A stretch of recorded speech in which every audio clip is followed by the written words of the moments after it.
Wheat grass అయితే రెడీగా ఉంది. దాన్ని ఇప్పుడు జ్యూస్గా ఏ విధంగా తీసుకోవాలో ప్రవీణ్ గారు చూపిస్తారు, చూద్దాం. ఫస్ట్ ఏంటంటే ఈ 7 డేస్కి ఇలా సిజర్ తోటి కట్ చేసుకోవచ్చండి. ఓకే, ఈ రకంగా.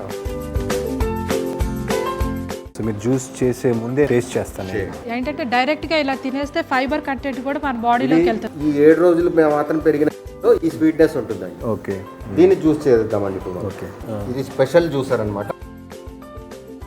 మిక్సీలో అయితేనేమో కొంచెం చిన్న చిన్న ముక్కలుగా కట్ చేసుకొని కొంచెం వాటర్ వేసి ఆన్ చేసుకొని తీసుకోవాలండి జ్యూస్. దీంట్లో అయితే ముక్కలు అవసరం లేదు, డైరెక్ట్గా ఇలా వేసేసి ప్రెస్ చేసుకోవటం. ఓకే, దీన్ని మరి ఎంత క్వాంటిటీ వరకు ఇది 30 తీసుకోవాలి? ml అండి. ఇది ఏమన్నా ఎక్కువ తీసుకుంటే ఏదన్నా ప్రాబ్లమ్స్ ఏమైనా ఉంటాయి? Side effects? అంటే అప్ టు 100 ml వరకు తీసుకోవచ్చండి. ఓకే, మామూలు నార్మల్ వెల్బీయింగ్ కోసము 30 ml సరిపోతుంది.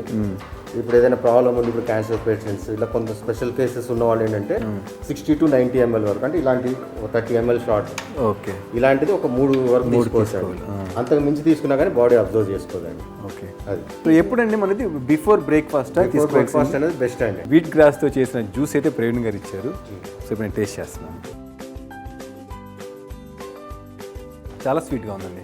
7 రోజులు పెరిగిన గడ్డి అంత స్వీట్గా ఉండాలండి. చాలా స్వీట్గా ఉంది నిజంగా. పాలు మజ్జిగ మాత్రం కలుపుకోకుండా తాగాలండి. పాలు మజ్జిగ దీంట్లో కలుపుకోవాలి. షుగర్ ఇప్పుడు జ్యూస్ ఫామ్లో తీసుకున్నారనుకోండి, ఫర్ ఎగ్జాంపుల్ క్యారెట్ జ్యూస్ అని బీట్రూట్ జ్యూస్ అని తాగుతున్నారనుకోండి, ఏ జ్యూస్ తాగినా కానీ దాంట్లో పాలు మజ్జిగ కలుపుకోకుండా ఆ తర్వాత షుగర్ కలుపుకోకుండా తాగాలి.